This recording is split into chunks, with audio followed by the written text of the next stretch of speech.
What's going on, guys? Zain here with Everything Vive. I want to welcome you back for another episode. In today's episode, we have a special treat for you guys. This is an interview we have been looking forward to bringing to you, and it is with Nathan Burba of Survios. And if you're not familiar with Survios, you're probably familiar with the game they put out, which is Raw Data. And Raw Data is probably one of my favorite games as I go into in the beginning of the interview. It's actually one of the games that sold me on getting a Vive in the first place. And I know that's not just the case for me. It's fantastic. The multiplayer is great. There's a great player base out there. And I've just had a blast playing it. And it's one of those games that immediately puts you into the whole, what everybody talks about in terms of immersion when it comes to VR. And it's just fantastic. I can keep going on about it, but we got a whole interview that I want to get to. So a couple quick things before that. We are giving away 2 free Steam keys for the game for Raw Data. So make sure you enter. And for those who are not familiar with it, we're going to do it through our usual YouTube entry system, and that is all of these episodes have a corresponding episodes. We post them up on YouTube as well. So I believe this is episode number 69. Make sure you go ahead and find episode number 69 on YouTube. Leave a comment and let us know. We'll make it easy. Let us know what your favorite part of the interview was, what your favorite story that Nathan told was, because he's got a lot of fantastic stories. And if you're looking for somebody who's been in the industry for a while, that has been around and has seen it kind of develop, you're going to really enjoy some of the stuff that he brings to the table today. So for the entry, make sure you let us know, leave a comment, and we will draw 2 names at random, and probably not next week, but in 2 weeks. So I guess in 2 episodes, we will announce the winner for that, just because I will be out of town next week, but we will still have an episode that has been pre-recorded for you guys. So moving on, one other thing. Also for the Steam gift card. Now, this is a completely separate giveaway, but we give a Steam gift card away at the beginning of every month. We started in May, and so we will continue that in June. And the way that you can enter is by leaving a review on iTunes. We're really trying to grow the podcast out on iTunes. So leave us a review. Let us know how we're doing. I hope that it's a 5-star review, but this is, we just want some honest feedback and some constructive criticism to help us grow and continue to get better. But leave us a review there, take a screenshot of it, and send it to contact@everythingvive.com. And those instructions will actually be in the show notes. So 2 giveaways, 2 Steam keys for Raw Data and the monthly Steam gift card. And once you guys enter, you guys are entered in for life. We'll be giving these away, drawing one at random every month and announcing it on the first episode of that month. So like I said, June is coming up faster than we know it, and we'll be announcing our next winner then. So without further ado, we will jump into the episode and hope you guys enjoy. Nate, how's it going?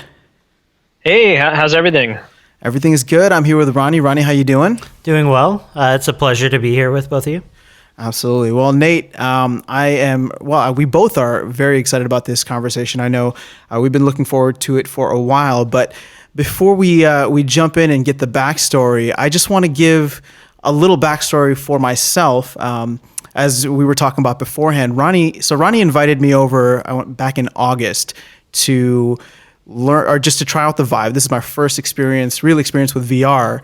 And I was totally blown away. And one of the games that actually sold me on buying a Vive the very next day was Raw Data. And so, there were several games, but Raw Data is the one that stuck out to me the most. And I know just in becoming kind of the VR guy with, amongst my network with people who come over and try out the Vive at my place now, or who go to some of the, the Microsoft store and try out the demos there, they always come back saying, man, I just tried Raw Data. It's one of the coolest games ever. I need to get a Vive. Zain, tell me how I can do it.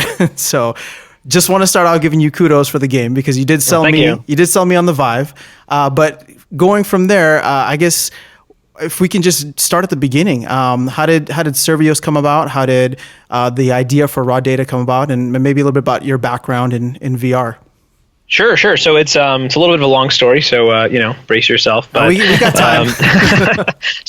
Yeah, I guess to kind of tell the story properly, I have to go back to I'll tell it a little bit about myself first. I'm kind of someone who has in one way, shape, or form been either playing or developing games for a long time. Was kind of an amateur game developer in high school and ended up going to Ithaca College for my computer science degree and did some game development there, and had always kind of been involved in that. Did some work in software engineering just to kind of learn about how to be a professional software engineer. Got into iPhone game development. I ended up publishing the Cocos 2D cookbook, which is Cocos 2D is the iPhone game development framework that's used to create games like Angry Birds. A lot of those kind of 2D physics-based games use Cocos 2D. And I kind of did that, and then ended up getting into USC's interactive media program, and that was kind of a very fertile ground to meet a lot of people and kind of really get involved in anything that was new and interesting that was kind of coming out of that ecosystem. And kind of lo and behold, VR was coming out of that ecosystem. To kind of tell the story, I guess I moved to Los Angeles in 2011, primarily to go to USC, and I ended up getting a job as a research assistant at the Mixed Reality Lab. And that's a lab that's part of the Institute for Creative Technologies that happens to do a lot of virtual reality-related research. But this is at a time when virtual reality is really just something that's most people just don't really know about. And honestly, going into the lab at first, I didn't really know about it. Mm-hmm. I'll admit from the start, I wasn't really a big virtual reality guy. I wasn't reading Snow Crash and all those things. I mean, I love The Matrix and I love those things kind of, conceptually, but I wasn't someone that was pontificating about the possibility of being in a virtual world in the future and all those kinds of things. Mm-hmm. I had played EverQuest and I had done things like that, and it's all cool, but I never really kind of like considered them to be the same thing. And when while I was working at the lab, I met a brilliant researcher named Palmer Luckey, who was working there. He's 18 years old and he's developing head-mounted displays, and he was intimidatingly brilliant is the best way I could describe Palmer. And just a force of nature. And, it was him, Mark Bolus, a number of other researchers at the lab who were working on a number of different projects. Basically, James Iliff was there in 2011 as well, working on a project called Shade, which was a virtual reality kind of like game research project using the phase space system, which is a motion capture virtual reality system that they were using at the lab. Very kind of clunky and difficult to work with, fundamentally. Mm-hmm. And most of it was used for research. And the game they were making was just with like a super early version of Unity that had, really kind of gotten popular pretty recently. And so, it's kind of very much a school project. But when I was there, I got introduced to head-mounted displays kind of through Palmer and through the work other people were doing. I was there doing Microsoft Kinect research myself. Basically developing some applications that were funded by the U.S. Army in particular, and just honestly trying to make an extra $5,000 a semester so I can help pay my bills. Doing game development as part of the interactive media program. And I ended up meeting James there and meeting Palmer there. And basically in February of 2012, an idea hit me, and I think actually this idea hit a lot of other people.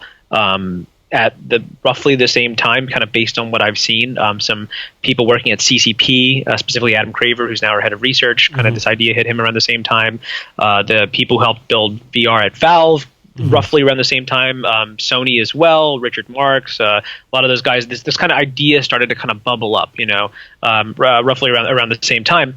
And it was really simple. It was like, okay, I looked at the phase-based tracking system and kind of LED-based tracking systems. I looked at the Razer Hydra, which had been released a year prior or 2 years prior or something like that. Mm-hmm. And I started to get a sense for kind of what a tracking system was. I looked at the Kinect, and I was doing Kinect work. And then I was lucky enough to be in a place where they had access to head-mounted displays. And really they had, they had built at that lab, Palmer specifically, some of the best head-mounted displays in the world. They had a head-mounted display called the Wide 5, which I would say is, on par with some of the head-mounted displays you'll see today, or like a little bit, not quite as good. It's clunkier and it's a research piece of equipment, but it's pretty good. And Palmer was also doing head-mounted display work at home. Palmer was 18 years old and had the largest collection of head-mounted displays in the world in his garage in like Long Beach or something. So basically, honestly, I'm a game developer who was research oriented and kind of also a very physical person. I like to play sports. I like to, I kind of have fancies about, having a sword and a shield and, really like those kind of like melee combat focused games and movies and stuff. I love the game Chivalry, for example, by Torn Banner. And like all sorts of, like lightsaber battling and all those kinds of things. And I always wanted a more realistic experience. Like I would play Jedi Knight 2 and it was like, this is cool, but this is like... You're speaking my language. Like literally every game that you're bringing up.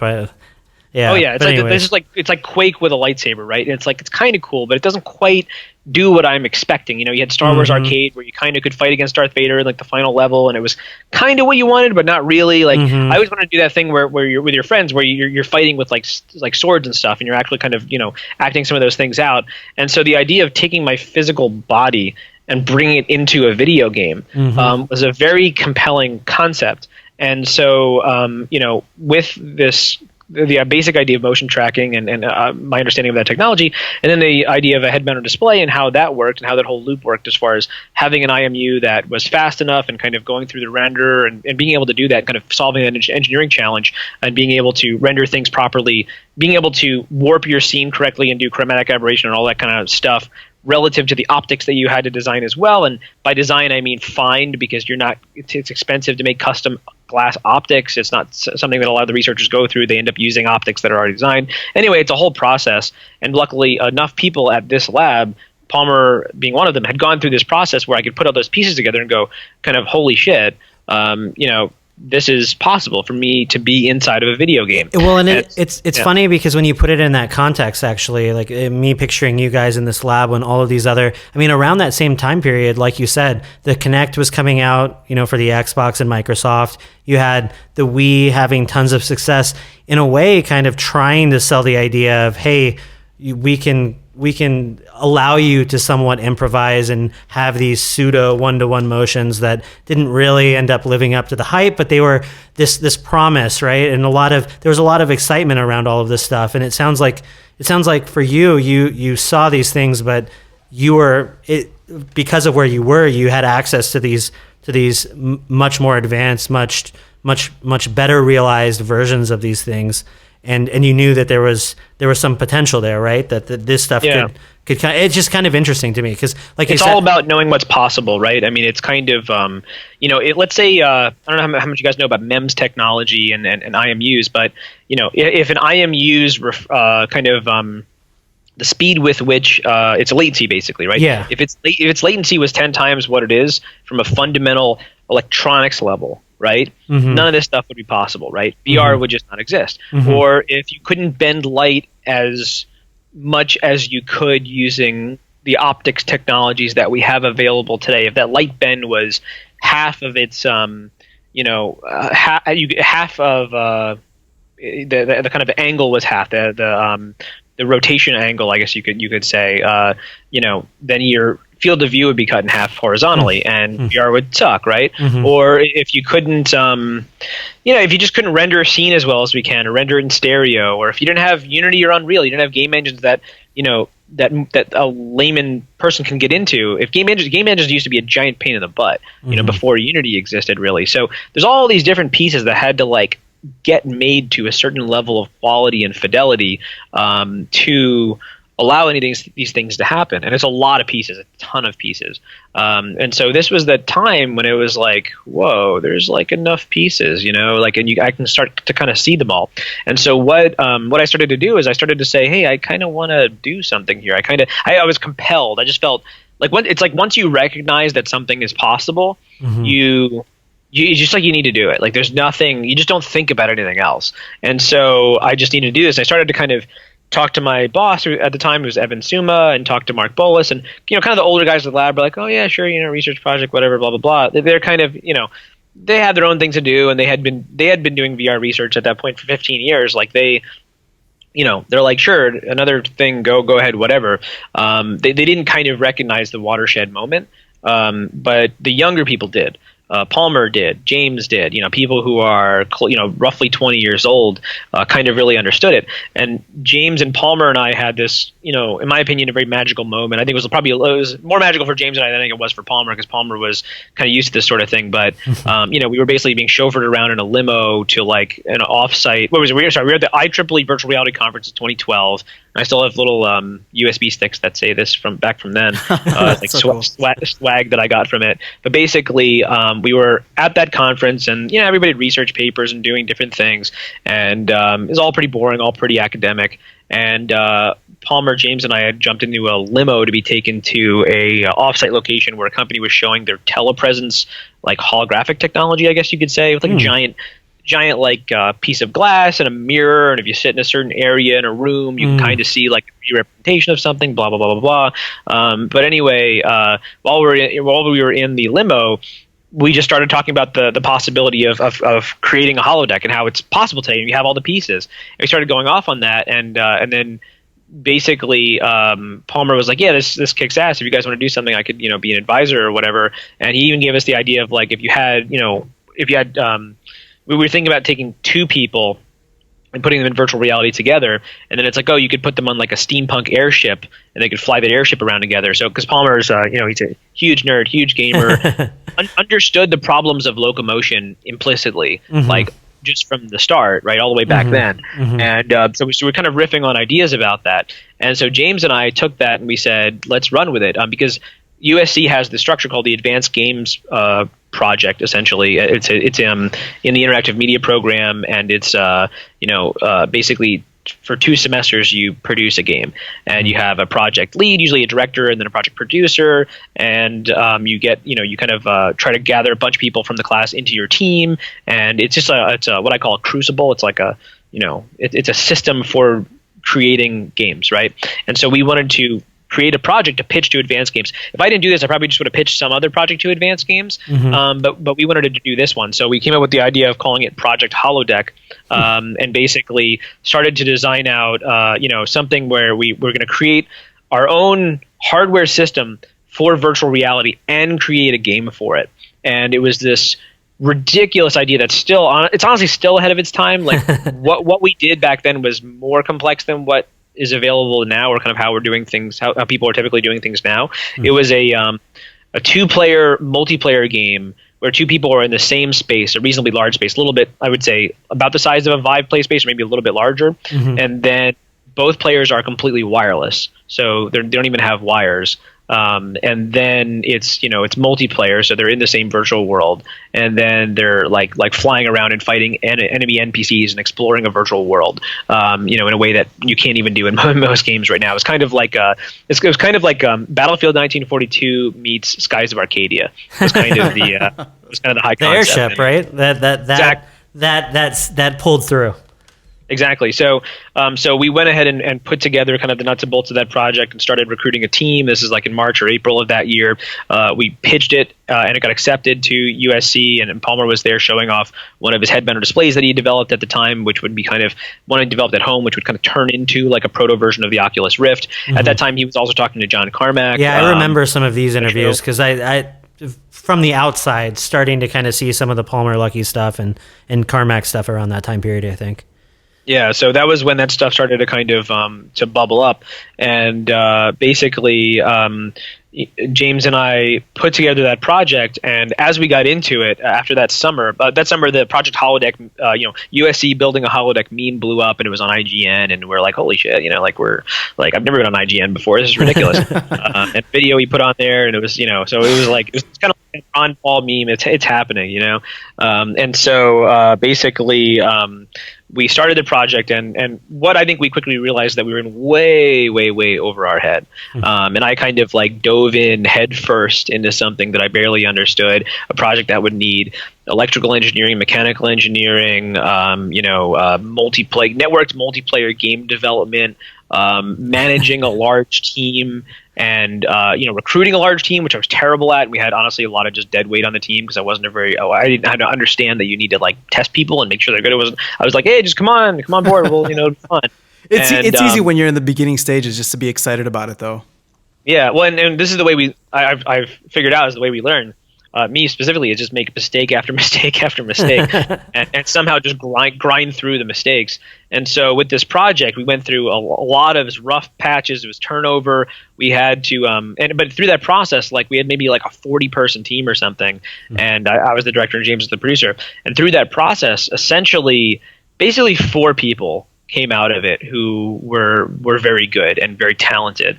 That was myself, James, and then Alex Silkin, who's now our CTO, and then Graham Maniszewski, who's a co-founder and software engineer. And basically, through that team, like, I basically was the head of research and the hardware engineer and the electrical and mechanical engineer the project, and I was doing game development scripting and a bunch of the creative work on the project as well. James doing a lot of the creative work and then basically the management and production side of it, and then a lot of the design work as well. And then Alex and Graham doing a ton of the engineering work basically. And you can kind of take that project and how big it was. And by the end of it, just to kind of sum it up, there was the four of us in Graham's garage in Newport Beach, I think, or no, Redondo Beach, freezing our asses off. Wow. And pictures of this, me wearing like a few jackets or something, and we're basically I have a skateboard helmet that I'm drilling PVC piping into, and I'm attaching a Razer Hydra and a PlayStation Move to it with our originally it was our socket headband display. Then we got an early version of the Oculus Rift because from Laird, who was the COO of Oculus. Also, he was also our professor at USC.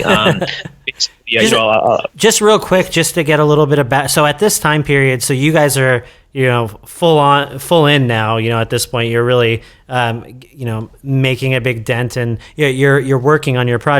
Were you doing something else like as a full-time job, or were you like, how are you getting paid at this point? I was a student at USC. I was in their MFA program. Honestly, I took out a bunch of loans to pay for the school. I had no job other than I had my research gig at USC, but I think I left that at that point. Honestly, I was just doing this. I mean, I was my lovely, brilliant wife, Julie, was pretty much floating me this entire time and lending me money. And it's not like I had that many expenses. I mean, our apartment's reasonably inexpensive, and sure. Help just maxing out credit cards essentially, and just kind of not giving a shit, at this point. It's essentially one of those things where if you have some faith in yourself, you can take a chance on yourself and push those potential bills into the future, right? It's like it's like fuck you, future Burba. You can pay. Right? Like, I'm good for now, and so that's kind of. And I feel like you had the perfect group of four, right? That you guys were all in on this together, and at this point, you really believed in each other too. And yeah, well, I mean, I think James and I bankrolled most of it. I want to say we're kind of like the executive, co-founders, and Alex and Graham are kind of like the engineering, a little more head down co-founders, so to speak. I think I probably spent $5 or $6 grand on credit cards, and James spent a few grand, like $3 or $4 grand or something like that. And, we had to buy the laptops for the backs. We had to, I had to go to a bunch of trips to Home Depot to buy different pieces to go into it, and all that sort of thing, just making sure we have all the tech that we need. But then, I remember this magical moment where we were in the garage, and we finally got two people working with network gameplay properly in VR. And I'm watching... I'm looking at two, it was Alex and Graham, and they have head-mounted displays on, they have head-mounted displays on this early version of the Rift, and they have bike helmets on with a PS Move thing sticking out of it, another PS Move thing on their back with a laptop on their back, Razer Hydro controllers in their hands, and they're walking around, they're standing on this airship, and they're kind of like touching each other and goofing around and like kind of like talking and stuff. And as they're talking, I'm like just watching the server in Unity from a third-person perspective. I'm just seeing both of their characters kind of doing that at the same time, just like messing around with each other in the virtual world. And it was just like, holy shit, like I'm watching these two guys like, screwing around in VR while they're like about to play a game. This is this incredible, kind of moment. Nothing like this had ever been done before. This is at a time when there's no such thing as room scale VR, right? Like there were no products that were announced. There was, VR. The only thing with VR was Oculus, and it was all about a head-mounted display. Yeah, I remember at that time you didn't even have the outside sensor, so it was just basically just like the technical terms more than I do. It was only 3 degrees of freedom. Exactly. It was very compared to what people are used to today. It was very rudimentary. So I'm watching this, and it's just it's really incredible, kind of seeing it all come together.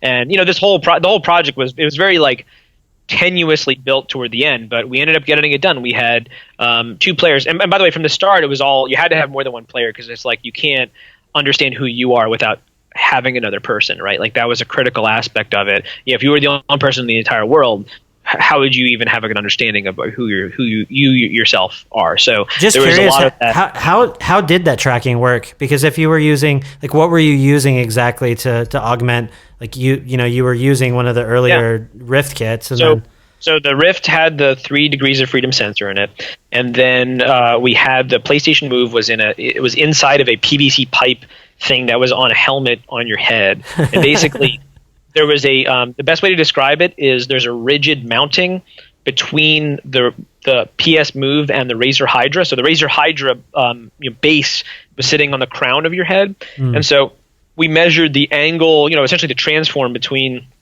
those 2 points, and with that transform we could then derive exactly where your hands are relative to your head. So now we have those 3 positions, and then your head mounted display, like the position roughly works out where you're essentially providing that those other 3 degrees of freedom through where that ball is. So all we need to do is figure out what the transform is from where the ball is to where your eyes are, roughly, right? And everyone's wearing the same helmet, so it's roughly the same thing.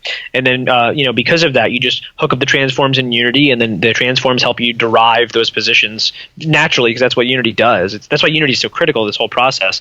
And basically that allowed us to get the tracking of the head. The tracking of the hands was there, and Hydra is a great product. It gave you tracking of your hands even if you put them behind your back. And what was great is that your hand tracking might get a little shittier if you move them further away, but just move them a little closer to you and they're fine. So when people would look at their hands, their tracking was great because the Hydra sensor was so close. So and they would press the analog buttons, the grab buttons on the controllers, and they would see their hands animate. And so people would go into VR like they would today, but this was 4 years ago. That's right, nuts. or 4.5 years. So I mean, there were people who you never used a head mounted display before, and then you got into multiplayer, full motion, completely wireless VR because you had a laptop on your back. So I had these custom built laptops from Lenovo that basically had giant batteries in them, and they would overheat. It was a big pain in the ass. But basically, those were hooked up to the head mounted display. They were designed to run while they were closed, and I would VNC into them. So from kind of like our server configuration, I would basically, VNC is incredible, by the way. Like it's just software I've been using for such a long time at this point. But basically, you'd VNC into the laptops, make sure they were running, do any diagnostics kind of that way, because so you basically would like access people, and we don't even do this today, right? Like I don't know, it's weird. Like it's even looking back at it, like I would VNC into someone while they're in VR, and they'd be like, hold still, hold on a second, and I'd be like, I'm at a console like typing something, making sure like running a console command for them, and then boom, that would like help them out. Like we don't even do that today in VR. There's a bunch of stuff we still don't do, but basically that was how we would set those things up correctly. And then we had the server that we would run as well, and we'd have to have both things connect to the server, and we had to kind of automate that, so it was a reasonably easy process every time we did it. And then these were wireless too, so the laptops were connected to a wireless router that would it's a local wireless. It's not on the internet or anything like that, but the laptops were connected to it, and the server was connected to it. And basically, you would turn them on, have them connect, have them boot up the game, have the server boot up the game, have it auto join essentially, and then boom, you're now in wireless virtual reality. You just have like a cable going from all the stuff that's on your head, and then we would kind of bungee up the cable or wrap it up so it's it was in a nice kind of looked like a brainstem type thing or something, and that would go into your backpack. And so and then backpack was crazy. It even had it was a mesh backpack that we bought. I think we bought it from Walmart or something like that. And it had a case fan. We put a case fan in it basically to cool it. And then we had like it was all this just intricate configuration of different cables. I mean, this thing was, it was engineered. Like I took a lot of pride in engineering this thing and actually getting everything to kind of work and be reasonably durable. I had a cushion on the bottom of it, so when you put it on the floor, it didn't hurt the laptop, and it had a handle on the top. It was just like a whole thing. And so you'd wear this backpack, and it had little holsters for the Hydra controllers, so you could put them in the sides. So it was a nice little thing. You could set up the whole thing in 20 minutes. Like you could bring all the equipment, and you had actually the one critical thing was a tripod. So I had this tripod, typical camera tripod, with then a PVC pipe that was maybe like 3 or 4 feet tall. That was kind of like almost like telescopically. It wasn't telescopic, but it would have been nice if it was. Basically, it's sitting on top of the tripod, which I created like a custom mount for. So there's a lot of this is where I had to learn a bunch of mechanical engineering stuff. But basically, it had a mount on the top of the tripod, and then basically what this did is very simply allowed me to mount a PS Move camera, maybe like 9 feet up in the air, angle it downward at its furthest angle down. So what we would do is we would make sure that the tripod was straight, that the camera angle was as far as it would go. Then we measured that angle. So we always knew what that angle was. It was a very similar angle every time. Because then what we had to do is we had to do the PS Move has to kind of know what that angle is to properly tell that you're kind of walking across the ground kind of flat. So we had to make sure that we kind of are able to get the that spatial transform correct. And what that does is that's your it's called what's it called? That's your ground truth position. So you get your ground truth position from that because that's literally on the ground. And then that's how you derive all your other positions. And now you're a character in VR. And then you have a PS Move on your back because we had actually a little mount for another PS Move wand. We had 4 of them, and luckily the thing could track up to 4 points. And that would track on your back, and that would give you your back rotation and your back position. And so your character, this is actually, we don't even have this in VR right now. You could move your torso. Like you could rotate your torso. You look right, and your torso would move because your torso wasn't right. So you had a lot more animation. And then we used IK for the arms and everything like that. We had to build our IK system for that, back then. And so you had a full body that you could walk around the ship and basically. So at this time, I mean, so you guys are just putting everything together to really see what is theoretically possible with what technologies were available to you. I mean, yeah. What? I mean, well, I'll be honest here. We kind of knew we were doing from the get-go. Like, it wasn't like, oh, what's possible? Sure. The idea for this whole thing pretty much hit me like a bolt of lightning. Like, it was all pretty obvious. It's like, okay, controllers, and you can do this, and you can do this, and you can do this. Oh, yeah, that works. Like, it wasn't that experimental, and I honestly think it's still not that experimental today. Like, we're just, our games that we make today are basically the same, some of the same basic design principles. There was no teleporting back then, and there's a few wrinkles that I think we do now. And Sprint Vector's Sprint Vector's a million more wrinkles, right? To me, that's like next level shit. But this paradigm for full motion VR, we found it real fast. Yeah, because you already knew the technology, so you kind of knew if we just put this together, it should work this way. Yeah, and it was fairly obvious. I mean, you have a head, you have to look this way. Like, it's all pretty standard engineering stuff. Like, if you just think about it, it's all pretty much right there. Were there any things that surprised you? I mean, during this whole. How hard it is to make a multiplayer game. I mean, game development is fundamentally difficult. I mean, tons of little surprises along the way. But I think probably what surprised me is that it was so new that people didn't really know they didn't even know what to think about it. Like, people were absolutely blown away if they ever played it. And actually, what we would do is we had this trick to really blow somebody away is after they're done playing, like, we have the light on in the room when we put them in VR, and then when we're done, we would, like, the light is off mysteriously. It just happened to turn off while they were in there. That's actually really good, because when that happens naturally, it always does leave a bigger effect on people. Yeah, and what I learned is that we basically, in effect, we made a brainwashing device. And, like, when people came out of it, they're like, I'll do whatever you say, kind of like type of thing. So it was really incredible. But even we had professors at USC who were just people, they couldn't grasp especially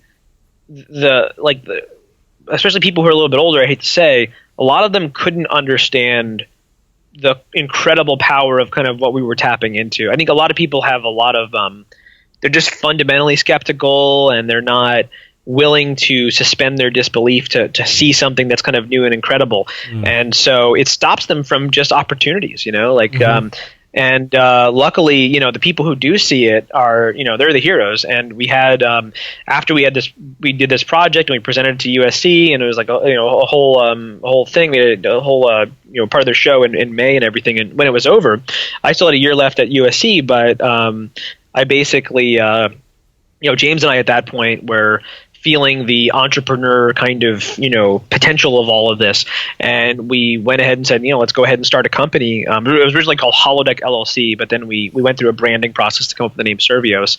And James and I did a ton of work in terms of how we build out the company. We had a lot of USC is a fantastic network for this. There's USC Stevens, which provides you with attorneys, and IP attorney we use to this day is the one we got from USC Stevens, a guy named Eric Tanizaki, and we're basically, they helped us incubate the whole thing in terms of putting all the paperwork together to start a corporation to allow us to try to make something out of this. And the original idea was, let's just take Project Holodeck and try to consumerize it, right? Because remember, once again, no Vive, no PlayStation Move, no one doing this. And so the first bet was like, holy shit, this is really cool. Let's try to make it into a product.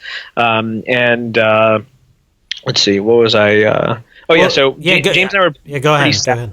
we're pretty savvy early on. We actually had people in the project sign IP agreements to make sure that James and I had own the rights to the work that people were doing, and then in turn, people got a full license to their work in perpetuity. So essentially, we had a license to everybody's work. I forget, it was one way or the other, but essentially we were able to utilize it for corporate purposes later on and transfer ownership to Survios. But at the same time, if you wrote code as part of the project, you own that code too, and you can go take it and do whatever you want with it. So it was important to kind of get all those ducks in a row to be able to take that research and keep moving on it, but do it in a corporate fashion.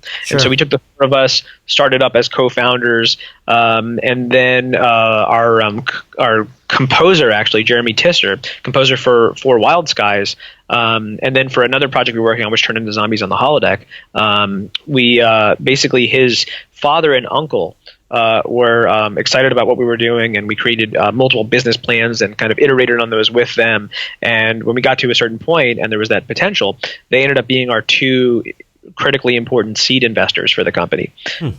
And so they invested a total of $250,000 in the company, and that allowed us to open an office, hire a few people, specifically an industrial designer and an electrical engineer. And when was this now? I'm just trying to make sure. This is in May of 2013. This is the founding of Survios. And we hired a few people. We hired an artist. We hired, like I said, an electrical engineer, industrial designer, who are actually still with us to this day. Umez and Rasek, or Umez the industrial designer and Rasek the electrical engineer. And now they're actually, Umez is doing UI, UX for games, and Rasek is doing audio engineering.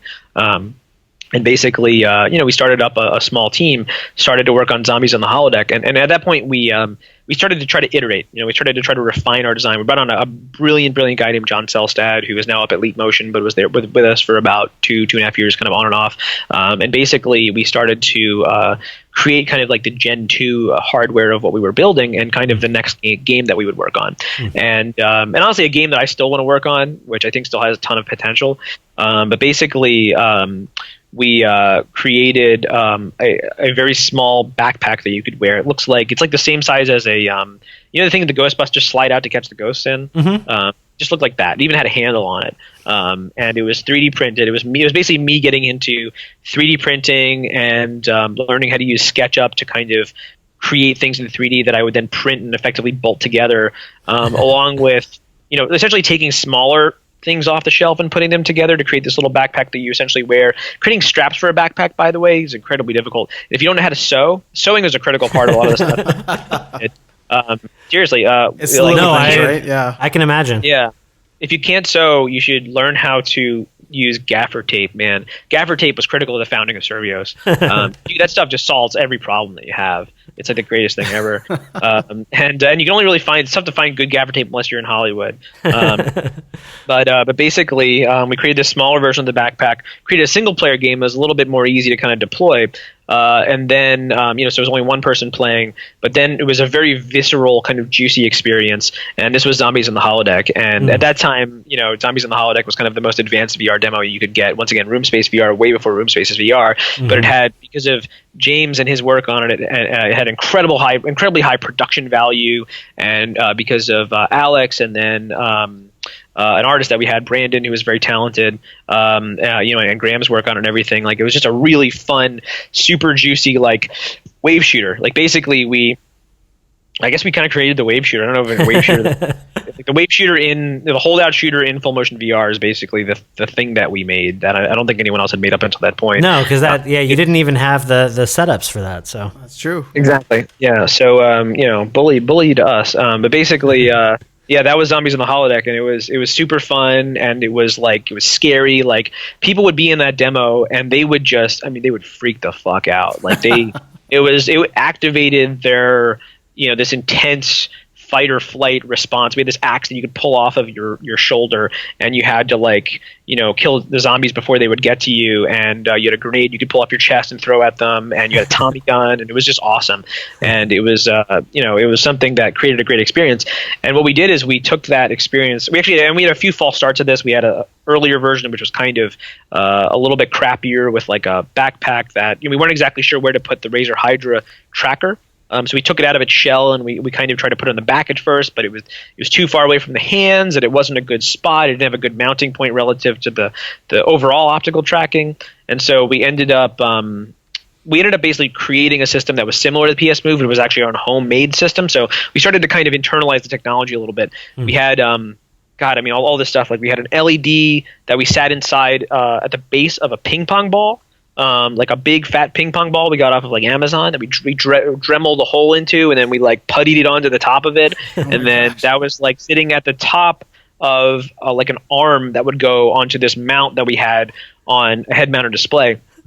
I remember at one point, this is just a random story, but it's ridiculous. And then we had, at the base of that, we actually had the Razer Hydra coil inside of like a box that we had 3D printed, and this was all stuck onto the top of the Oculus Rift. So in any of these, when you're coming up with these ways to get around problems, were there ever any concerns about like the practicalities behind it, or ever commercializing it, or it's just do what you got to do and just make the game as fun as possible?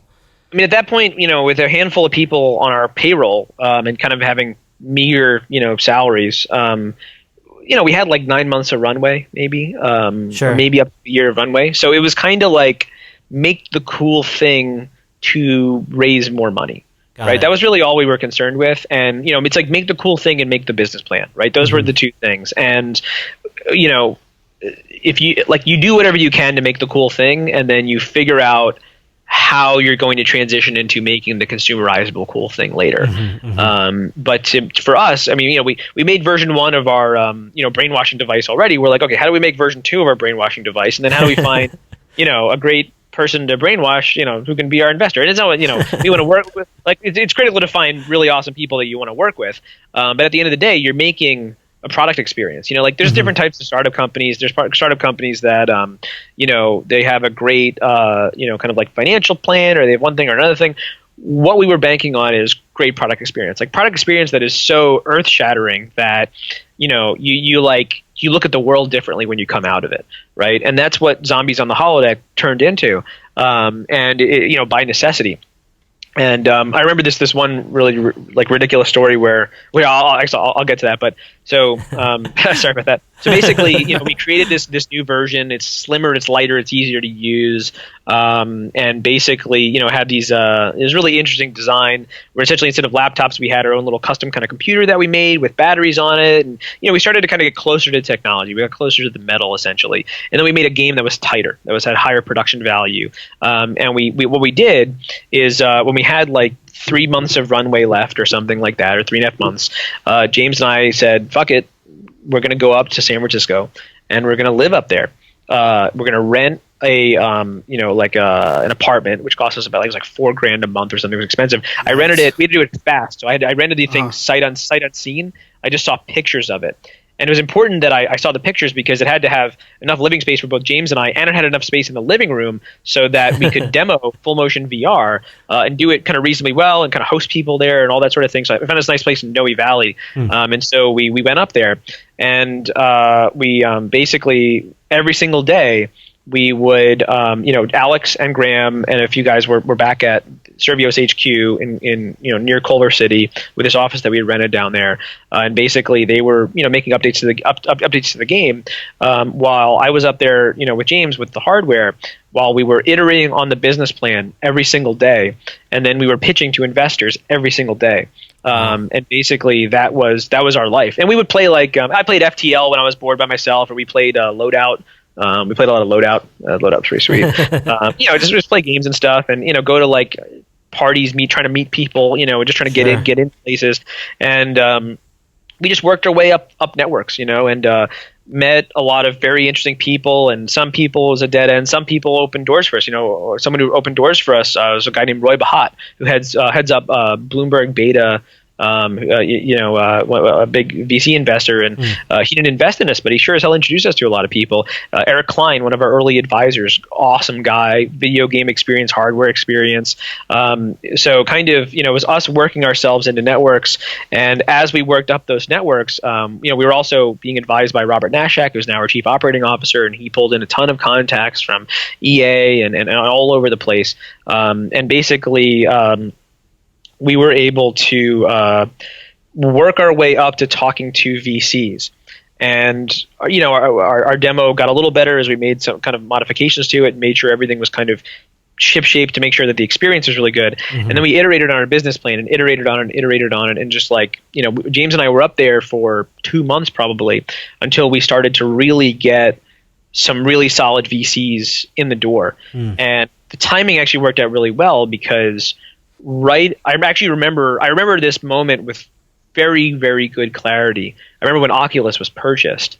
And I think it was in April of 2013. But it was acquired for $2 billion, right, or something to that effect. I was at Intel, and I was in there's Conan O'Brien did a bit about this, but the Intel offices are they're all just cubicles, and I don't know what it is about Intel, but it might be a little non-PC, but everybody there is Indian, or a lot of people are Indian. There's a lot of brilliant people in India, so there's just, I think, specifically influx Microsoft and Intel just take a lot of the Indian engineering talent, and so and they even flew people down. We were demoing to them and trying to talk to Intel Capital, and I think at one point they flew down some engineers from Oregon to talk to us, and we were talking to one of their groups. I forget what it's called. There's something computing group, basically their HCI group, or their group that has their RealSense camera. And I remember reading on my phone that they got acquired. And what happened is that kind of turbocharged the entire sector. And now all of a sudden you have a bunch of VCs who are just turning their heads going, there might be exits in this space that they barely even knew about at that point. And you get a $2 billion exit from Facebook. It's like, holy crap, there's a little bit of a gold rush. And so a few days later, we started to get really solid VCs coming in to see what we were doing. And we got a really, really and before, yeah. Just real quick, before this time, so around this time period, I mean, obviously you knew a little bit about what was going on with Oculus, obviously, and some other, but did you really know what a lot of other teams were working on? And was there kind of a community around this stuff? Were you guys competing? Because when you're going out trying to get VCs to be interested in what you guys are specifically doing, I'm just kind of curious what that looks like. I can't remember, and I'll be honest, it's also part of what you do is analyze the competitive landscape so you make good decisions, and then the other half of what you need to do is completely block that out and forget about it when you're trying to get work done, because it can be crippling to look at the competition. So I don't remember. At that time, there was maybe one or two other. There's a handful of people making Oculus Rift plus Oculus Rift plus Razer Hydra games. So they were kind of what is it? People like Oculus Maximus, for example, was a good one kind of back then, and the Gallery guys I think got started pretty early making some of that stuff, and we had released a version of Zombies in the Holodeck actually that people could download, and I think it was the #1 rated Rift title or something way back in the day. One that was black and white, and you could walk around with the Razer Hydra, and it was pretty sweet. But basically, it was there were people doing that. I don't know how good it was from a startup standpoint. Honestly, there was not much of a startup scene for VR back then. There wasn't people weren't oh yeah, we just came from this VR company and now we're talking to this VR company and blah blah blah, VR. It really wasn't a thing, and it's a huge thing right now. But back then, people were skeptical around VR, but the Facebook thing catalyzed it, and then there wasn't. It was kind of like that scene in Forrest Gump where they're on the boat. And all the other shrimp boats get destroyed in the hurricane, but they're the ones there somehow was left. So they go out, and they're one of the only boats, and there's a fish, there's shrimp everywhere. It's basically what happened to us. There was this, we were exactly what people were looking for in a market where there just wasn't very much of that, especially up in that area. Because game developers are pretty diffuse; they're kind of everywhere. They're not as localized in something like Silicon Valley, and even us, like even ones in LA, wouldn't have been up there. Like we just happened to be up there, and so the timing worked out. And then I think our first money into the company was a woman named Renata from Felicis Ventures, and she actually came in and saw what we were doing, and then right after her was a guy named Rob Coneybeer who ended up leading our Series A round, and they basically knew each other and they like passed each other by. And whenever you're trying to close a deal, you got to generate heat, is what they say. You got to have multiple people who have interest, right? And so that worked out really well. And Renata put kind of offered to put the first kind of institutional VC funding into the company, and then Rob wanted to lead our round. And at that point, it was kind of half hardware, half games was kind of our thesis. Mm-hmm. So we ended up raising a Series A round of $4.2 million. And moving forward, we opened up a new office in Culver City, started hiring out basically more people on the game development side and more people on the hardware side. And from there, we started developing essentially we switched to Unreal at that point because Unreal had just come out, and we basically made essentially the strategic decision to pick the engine because Unreal went open source. That was a big deal. Mm-hmm. If your engine is not open source, sometimes it's really hard to get over that last 5%. In fact, Unity will let you modify the source of Unity a little bit if you have a special license with them because of this. Mm-hmm. And open source, we wanted to have something that was more powerful, more professional than what Unity was at that time. And Unity's gotten a lot better since then, but still Unreal gave us that kind of opportunity. So we switched to Unreal, and we started developing something that was more like a science fiction game to kind of be a little more mainstream, to also fit into some of the hardware stuff that we were doing. And this game at the time was called Bullet Time Apex, and actually that evolved into what Raw Data is today. I remember, did you guys ever release information about Bullet Time Apex at the time? No, we didn't. Actually kind of sucks. We had a really awesome level called the Plaza, and it was basically this Metal Gear Solid style sneaking mission with more normal locomotion. The problem is the locomotion made some people nauseous, some people not. But if it didn't make you nauseous, man, it was really fun. And you had to sleek through, you landed on a rooftop and you had to fight your way into a vent or a duct, and then you had to crawl through the ducts, and it was multiplayer. You do it with two players, and then you crawl through the duct together, get down to another area, fight your way through it, kind of like GoldenEye, also definitely a GoldenEye influence, and then kind of battle your way down to the lower parts of the level where you're you're only one character. We used to call him Scuba Joe because it was our own character, and all of our characters, by the way, are they all look like people at the office. Man.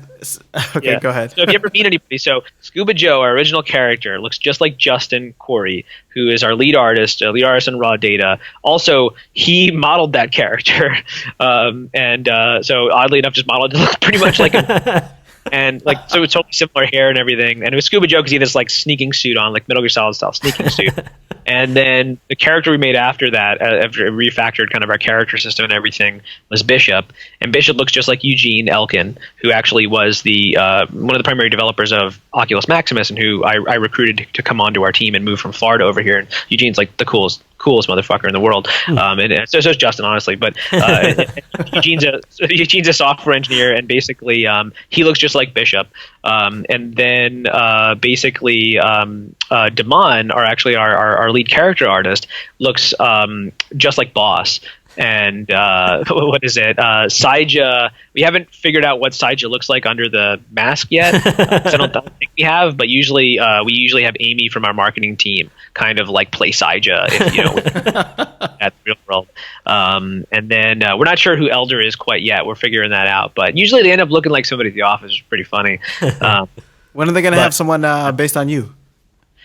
I don't know. That's a good question. Yeah, I'm not sure about that. We'll figure that one out. That might be in a different game. That'll be the talking simulator. But anyway, we started developing that, and what we were doing at that time, because the hardware still hadn't come out, is we were developing our next generation of our hardware alongside developing the next generation of our software. And unfortunately, I can't talk in too much detail about the hardware because it's something that we developed and then shelved. But it was cool. There's things we did with that hardware that have still not been done today. And we have a lot of hardware knowledge that has helped informed a lot of our design decisions. And we still, we talk to some of the hardware developing companies and give them pointers and things like that because of the stuff that we had been developing. But that kind of interest in hardware and interest in research has given us kind of a leg up. It's allowed us to develop a lot of complex technology that other people just simply don't have. At what point did you guys decide to kind of focus on the software side and shelve the hardware side? I don't know if I can talk about that specifically, to be honest. Sure. But I think it was a decision that we made based on seeing a lot of the other devices come out. And it was really the realization that there's like winners and losers in the market. Seeing seeing the Vive come out was a big, seeing the Vive have success, seeing Sony PlayStation's plans, Oculus moving toward going with the touch, and that something I talked to Palmer about, and everyone kind of understood that you really need to get your hands in VR, you need to get your body into VR, and it also just the mounting difficulty of shipping a hardware product. I mean, for the hardware product that we wanted to develop, we probably needed to have a lot more money than we raised to ship it. It's just the simple fact of the matter. You want to build a complex hardware system that you have to make some custom parts for. It's going to cost you to really ship it and ship it to a reasonable amount of people.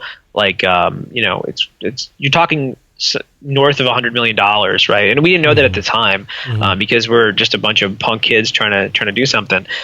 So I'm very happy with the amount of information that we kind of gleaned, and I have a very good understanding of the manufacturing sector and all sorts of different things, developing chips and things like that. But it's it's not for the faint of heart, and really it's the products that get produced today, unless you have a megalomaniac like Steve Jobs at the helm.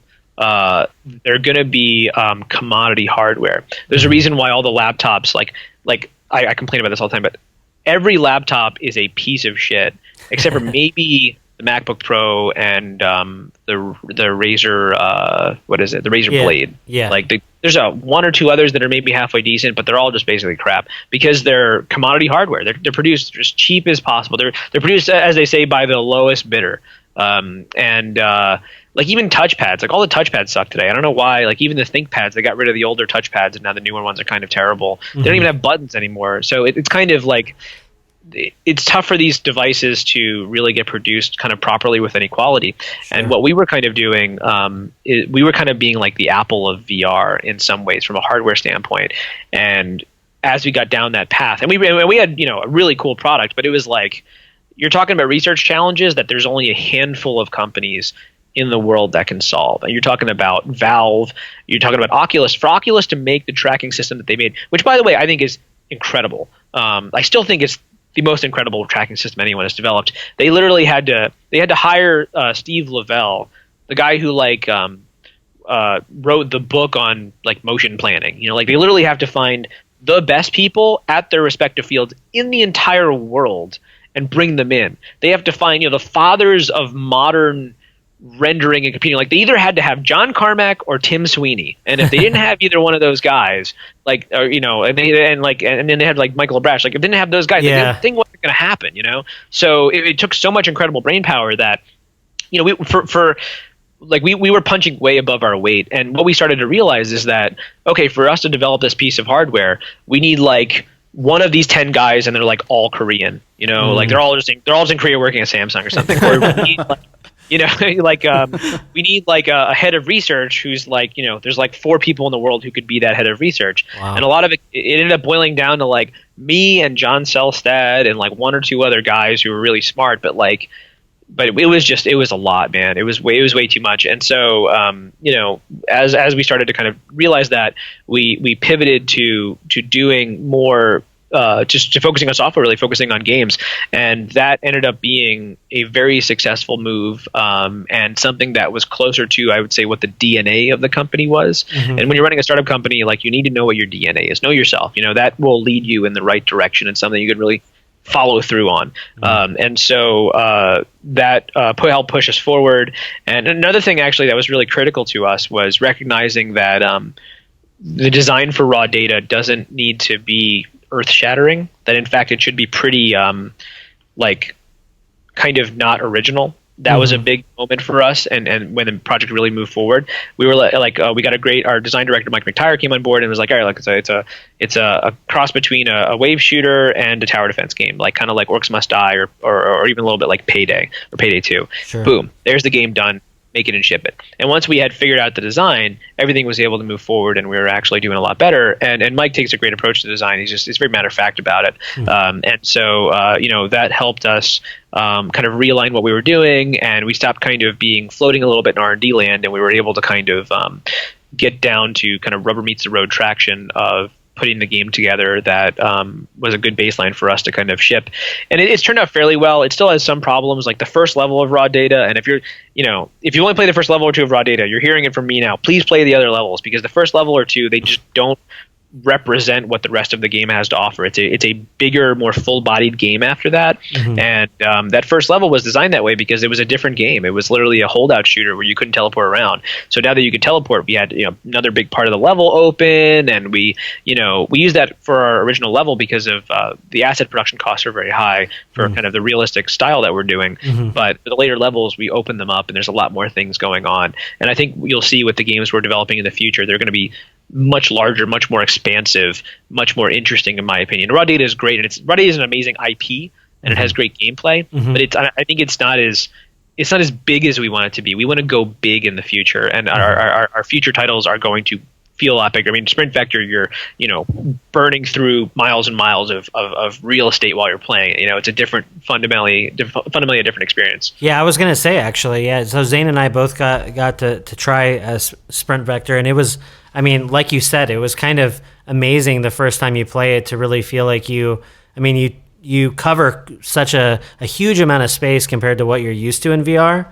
And it was one of those things, I mean, definitely, because we were, we had heard that, you guys were working on new locomotion alternatives in the game. And, so we were kind of trying to, gauge our thoughts on, is this going to, definitely the amount of space we covered and at the speeds that we were covering them, and everything was so intuitive. I mean, it was really, I mean, we hadn't tried anything like that in VR before. So how did you, I mean, was that one of your focuses, is that you wanted to find a way to kind of expand?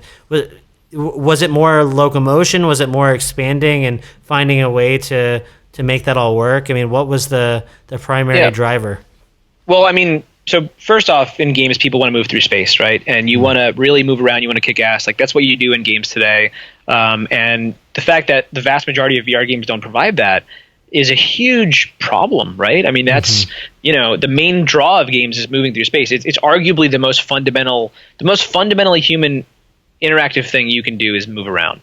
And so the inability to do that is a big kind of crippling thing, literally crippling. So, we initially had a demo where it was just all about movement. It was like, how do we move around the world in a way? How do we make you feel like you have that kind of ability?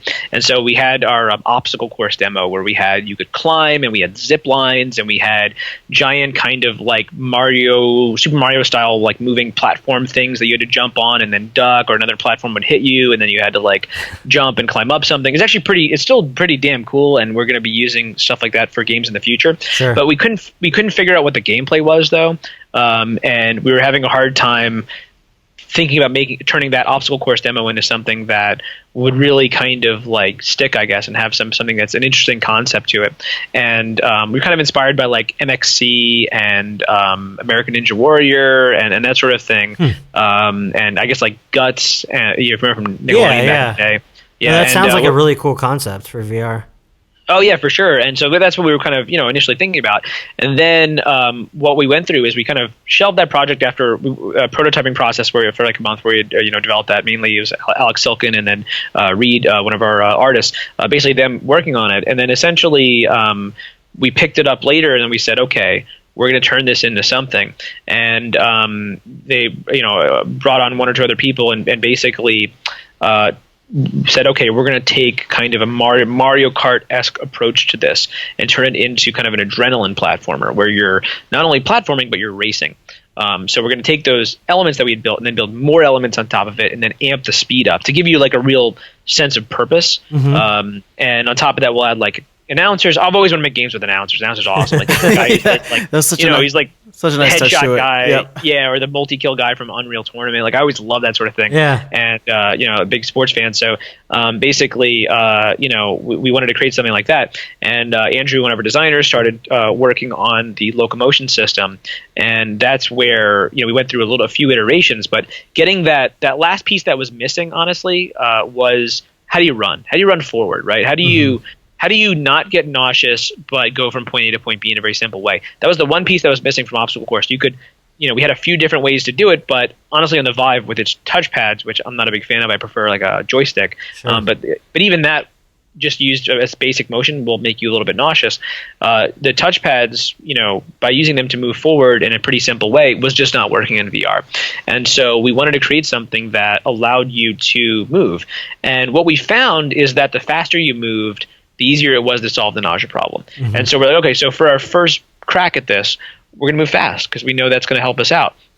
And so that's where moving fast, moving straight, motion lines, all those things started to kind of work within the realm of trying to solve that nausea problem. And then once they got that working, they started to add pieces to it. Here's how you jump. Here's how you climb. Here's how you fly through the air.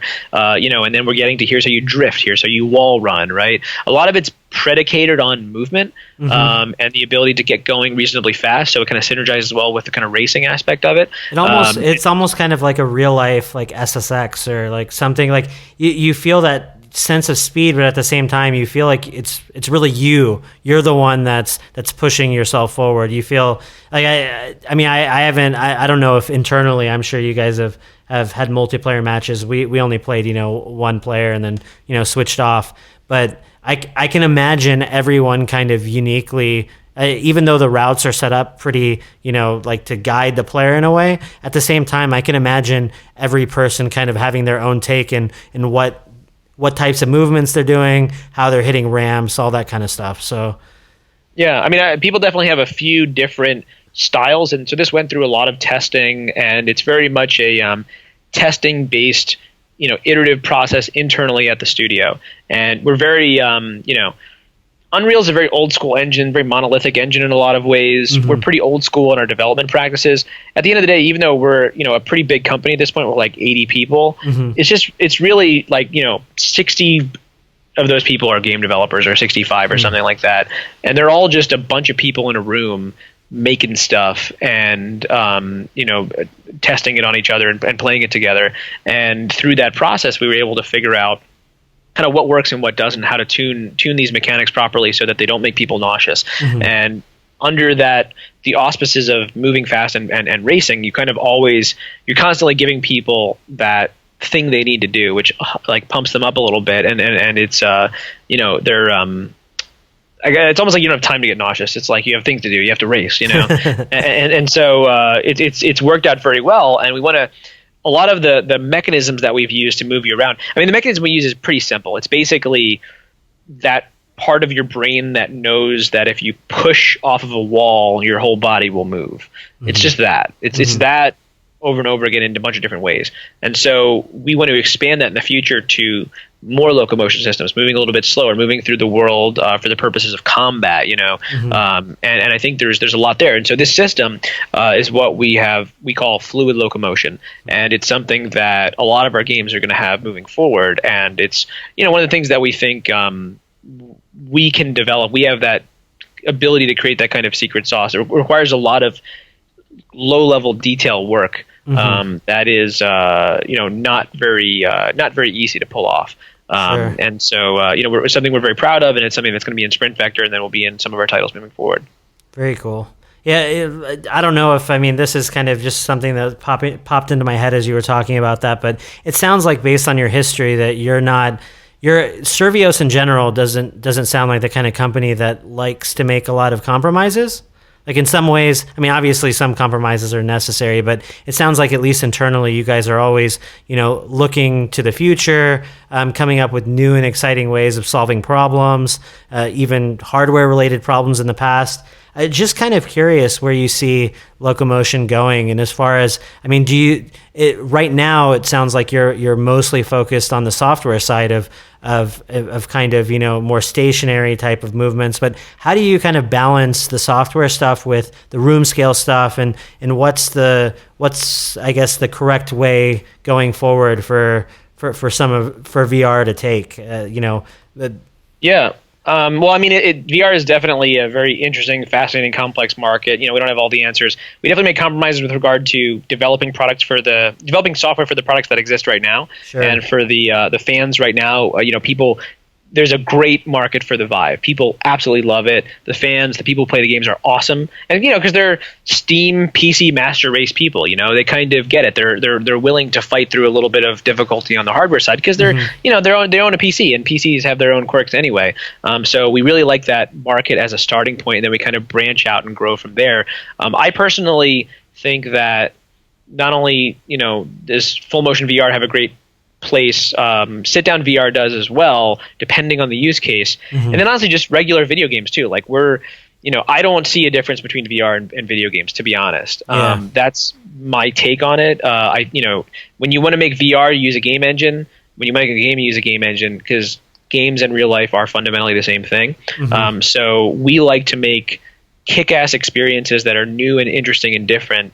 And then we like to make incredible products and make money that way. Like that's what we are passionate about and kind of passionate about doing. So right now our big focus is active VR. That's having your body in the world, feeling embodied, feeling kind of the real presence in the world. And then you're exactly right, kind of not being limited by anything or not compromising in that world. So not compromising is, there's two parts to it. One of them is spending capital to make great products and making new innovations that allow people to not get nauseous and allow people to move around, all those things. Yeah. And then the other side of it is making it so that, the best way to describe this is kind of not giving a shit if the little people get nauseous. You have to, in the future, we're going to have games where, the best way to describe this is that when Doom came out originally, there were a lot of people who played it who got nauseous. It was a very common thing, and that didn't stop it from becoming kind of a big cultural phenomenon. And I think you have to have a little bit of courage. If you have a developer, if you're a game developer with 10 people, right, and you make a game where, 8 of those people don't get nauseous and 2 of them get a little bit nauseous, that's fine. Ship it, that's a great game probably. And if some people can't play it, then I don't know, fuck them. That's not for them. They're and you're gonna have to people are gonna have to learn to get their VR legs. They're gonna have to learn to get their VR stomachs a little bit. Not everybody rides a roller coaster. Doesn't mean we shouldn't have roller coasters. Roller coasters are awesome. So I think as the market expands, I think the problem right now is that everybody has to. People are trying to make sure that everyone can play their product because the market's so small that's how they make money. But that's not the way that the market is going to expand. The market is going to expand by making something that's so damn cool, even though it might be only for 60 or 70 or 80% of people, depending on how their sense of balance and equilibrium kind of works, and their kind of whether they get simulator sickness or not, which is what this is called. You have to kind of not worry about that as much. To focus on making something that's just mind-blowing, and then that will expand the market. It's funny. A lot of the words you're using kind of, I think, kind of touch on one of the questions. When coming into this interview, something that I was going to ask you, and you've kind of hinted, at it and really touched upon it in a lot of what you've been saying, but, Survios has had a lot of success, I think, by any standard, really. I think, there are tons of developers out there that have worked on VR projects that would look to what you guys have been able to put out and what you've been able to achieve, and really, you guys, set the standard in a lot of ways for what's possible in VR right now. I was curious as to what you internally view as your main as your goal and what you set out to achieve, because obviously, I mean, you said it yourself. VR is video games right now, right? There's not a whole lot of difference between whether. Well, it's not that VR is video games now. There's no difference between a VR video game. I should like anything that you make in VR is a video game by definition. If you make a real estate application, you just made a video game. Is what I'm saying. They all use the fundamental principles of video games. Sure. And you're going to make, if your real estate application is going to be interesting and useful, you are now a game developer. Anyone who crafts an experience for someone and is effectively a game developer if the experience is holistic. So if you if you design the inside of, if you're an interior designer, right, and you're trying to take the user flow, how someone kind of walks into your space at first and how they feel and all those kinds of things and how they're going to interact with your space, you're a game developer, basically. It's the same stuff. So that's the approach that we take. That game development is actually kind of the fundamental knowledge that then other pieces of knowledge kind of come from when you're trying to craft these experiences. Because at the end of the day, we're always experiencing things. That's kind of our lens with which we look through something. If you want to make someone interested in buying a house that you want to walk through, you better craft their experience of going through that house. Yeah, no, I totally agree. So with that in mind, I guess why is Survios so focused on virtual reality and creating experiences in virtual reality compared to all of these other, because it's a small segment right now. There's not a huge user base yet. Why VR? And I guess with that in mind, like what are your goals as a company right now? What are you setting out to achieve? So, well, there's two reasons for why VR. One of them is that VR is new. And so when something is new, all the best talent flocks to it. All the potential money flocks to it, right? Mm-hmm. So you don't want to be doing something old and boring. No one's going to be interested in doing that, right? No one wants to join you. You're not going to have any kind of, potential, I guess, to grow and to build something. And then the other reason is that it kicks ass, it's the thing that's going to make all of our dreams come true, It's going to allow us to do the things we've always wanted to do. I always wanted to fly through the air. I always wanted to be a badass cyber ninja, in like Japan 300 years from now. It's just like, you make a compelling point. So it's like the combination of those two things. You have to be, you shouldn't be afraid to be somewhat of an opportunist, but then at the same time, do the thing that's in your heart. And when those things line up, you're good to go. Very, very cool. Fair enough. And what Ronnie was alluding to earlier, I guess, on the topic of success, I think you were kind of getting to your question, but maybe you didn't. Maybe you didn't hit it. But just to kind of piggyback off of that, in terms of looking at all of the accolades that raw data has achieved and how popular it is, when you guys look internally, how do you define success? Like what is something where you guys look at it and you're just like, yep, we set out what we wanted to achieve or what we wanted to accomplish, or we exceeded our expectations and surprised ourselves? Like what does that look like internally? So there's two parts to it. One of them is the output. It's a high quality product. But then the other side of it, which is as important, is an efficiently produced product. So, it takes someone 4 hours to do a job instead of 8 hours to do a job. They had fun doing that job instead of the whole thing sucking, right? Like how we live our lives. Like this is an approach that we take. Like we want to make great virtual reality because we want people to have better lives. Not just in virtual reality. We want them to have better lives outside of virtual reality. Like our office culture is awesome because we're reality engineers. We want to engineer a good life for ourselves. All my best friends are here. We have dogs running around the office. We have kick-ass parties all the time. Like we have a good time. And if people's experience doing the work isn't any good, then that's bad. So it's one part kind of like our product efficiency and product process. Which I'll admit, there's tons of parts of raw data that are not efficient at all from a product development standpoint, and I think you can see it in the product a little bit. It can be a little clunky sometimes. It takes a little while to load. It's a product that went through a lot of iteration during its life cycle. So we want our products to become more efficient, less expensive to produce. They're having more fun developing things. The easier, like if you're like a painter, the better you are at painting, the more fun you have doing it, because you see something in your head and then you paint it and then you're like, cool, I just did a work of art. If you have to labor over everything and really grind everything out, it's kind of it drains the fun out of the process. We're game developers, and this is our craft, and we want to be efficient at our craft. It's my duty to make sure that everybody here as a game developer is getting better, is learning to be more efficient.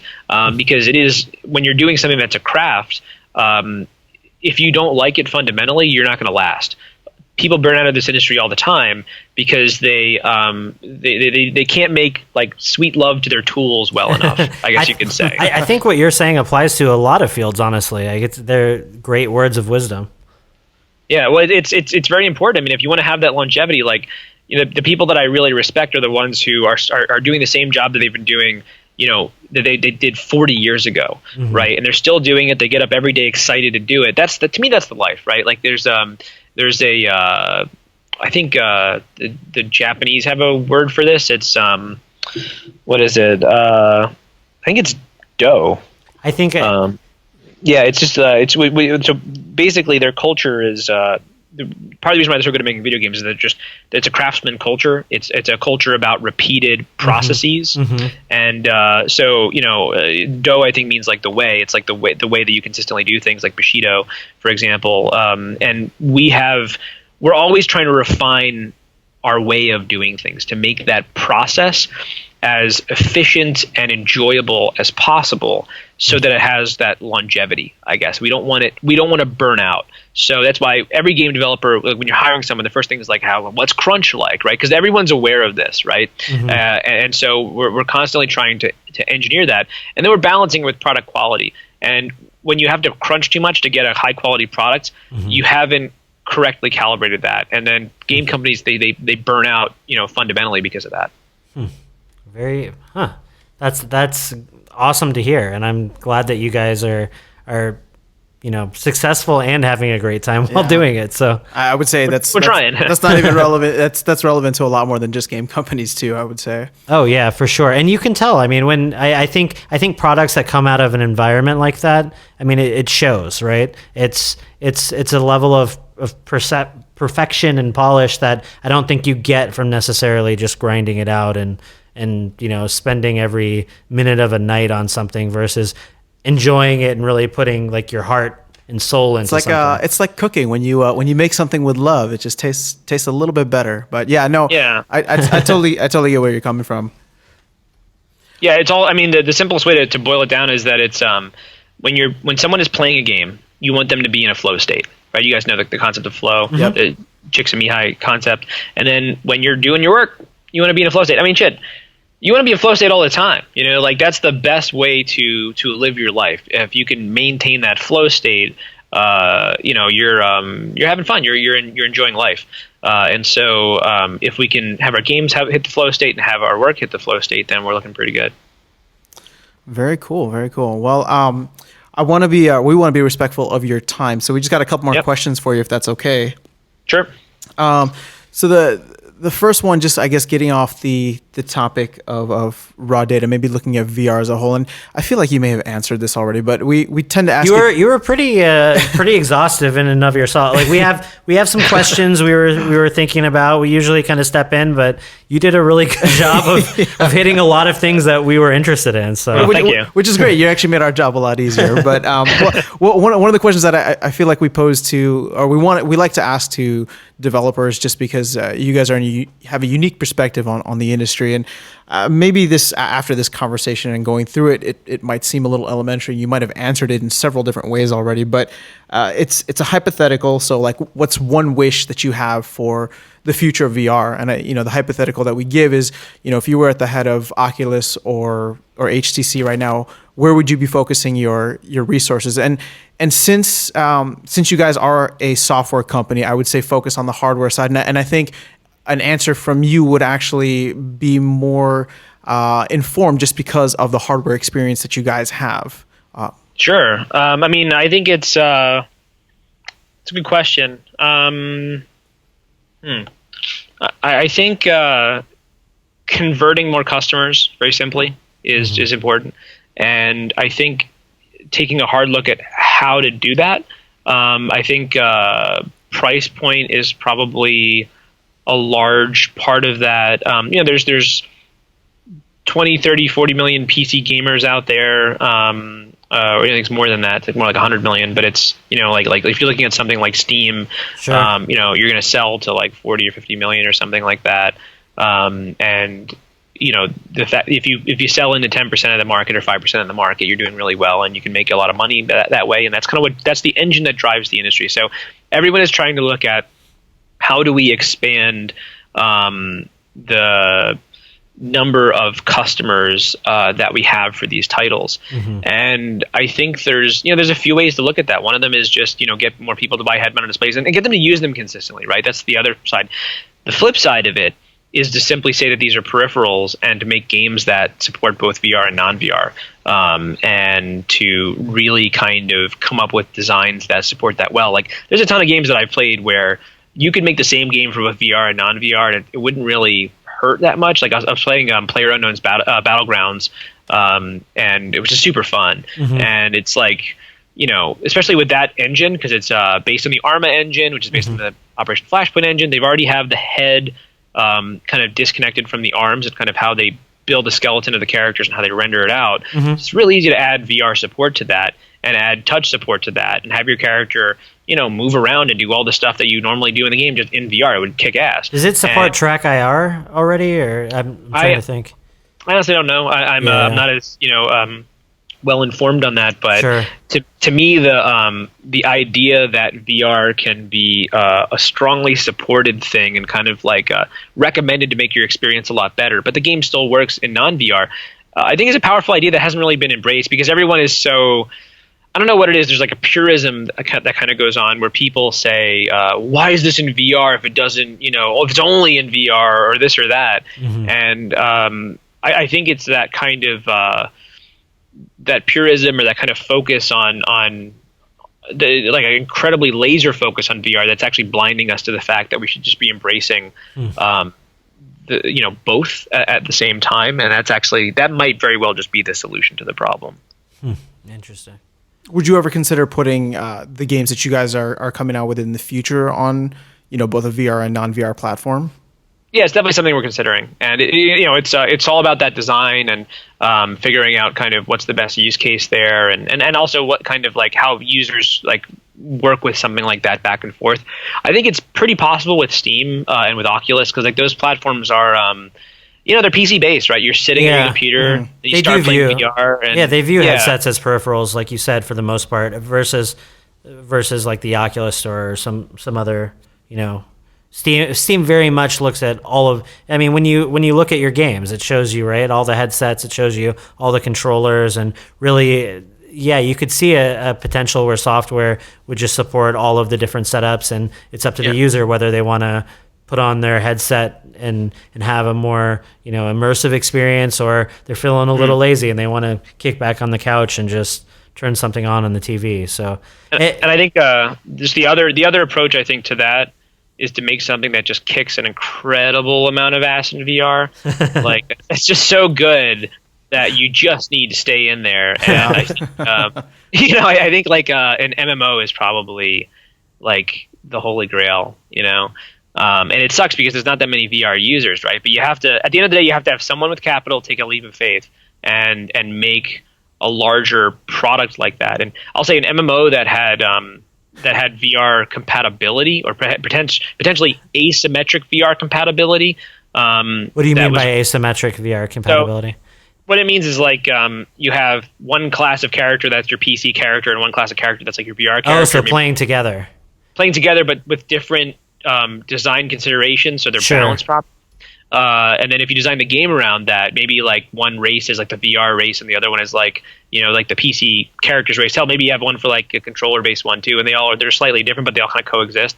If you made something like that, then, you know, you still can make your money back by having it be kind of you know, supporting kind of the non-VR platforms. But if it's properly kind of gamified and you really make like a solid kind of, you know, something like high fidelity, but it's like a game, right? Like sure.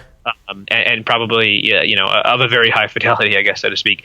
Something like that, I think, would catalyze a lot of the market, and especially if you're going to give someone an experience they can really only get in VR, and it's like the next version of WoW. Yeah, like, yeah, that's what I'm thinking in my head.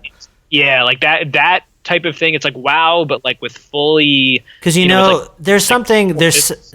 I was gonna say, still to this day, there's something about like, I mean, we play games all the time in VR, right? But like, it's always shocking to me when I'm in a game with someone else and I have to explain to them something, or I'm interacting in some way that just like, I don't know, something about seeing that person react in such a realistic fashion that it's like still mind blowing. Like every time I have to, you just resort to just natural, like an MMO would be amazing in VR if it was done right. Yeah, and I think Oculus, Oculus has had an eye toward a lot of that tracking technology, the ability to kind of track facial expressions and things like that. Like there's a lot of innovation, eye tracking, right? A lot of innovation that has to come through some of the peripherals. But yeah, I think an MMO created like that, and one that had real gameplay, that you actually wanted to really get into. Yeah, I think has an incredible amount of potential. Very cool. Very cool indeed. Well, I guess we just got a couple more, and the last question is just going to be mainly a way for people to get in touch with you and where they can learn more. But looking to the future, I know we spoke a little bit about Sprint Vector earlier in the interview, but was there anything else you wanted to touch on, or what? The general question is, what can we look forward to from Survios in the future? And I know Sprint Vector's on the horizon, and I don't know if there's anything that you wanted to mention that we hadn't previously talked about, but you wanted to highlight. Yeah, I mean, so Sprint Vector, there's definitely more features coming. I don't want to spoil any of them, but more coming than kind of what we've shown so far, and we're very, very excited about that. And then we have another title we're developing that I can't talk about, but also very exciting. And then titles coming after that. So there's a lot coming down the pipeline. Like this is not. I guess my point here is, don't think of Survios like. They raised like a bunch of money, they'll throw that money into raw data. Or don't think of us like, we took a crack at VR and then, kind of like RocketWorks, where they're like, we're not sure about VR now, so we're going to go make something else. We're making like more VR titles that are all going to be like fucking awesome. So just like stay tuned, basically, is what I have to say. Awesome. I'm very excited to hear that. Yeah, me too. Well, so that being said, is there a place that, what's the best way that people can keep in touch with you guys, follow the updates, interact, or just, stay tuned to what Survios is doing? Yeah, so follow us, Survios, preferably on Instagram, Twitter, and Facebook, and that's probably the best way to kind of follow the stuff that we're doing. And then obviously, our website and our game websites. And then you can follow me, Nathan Burba, on Twitter. And if anybody ever wants to reach out to me, just send an email to nathan@survios.com. That's probably the best way to get in touch with me. Cool. Well, there you guys have it. Nate, first off, want to say thank you for taking the time. This has been awesome. But two, like Ronnie was saying earlier, I mean, we're excited. We do appreciate the passion that you approach VR with, and it's exciting to talk to someone like yourself who's been in it and is excited for the future, just because you do see all those moving parts. You see how it all is coming together, and so when we hear someone like yourself excited about it, I think that just makes us even more pumped about what's to come. So we do appreciate that. Yeah, my pleasure. But thanks again. And for everyone listening, there will be links to everything in the show notes. We'll put a link to the website and raw data on Steam. But until next time, guys, take care and talk soon.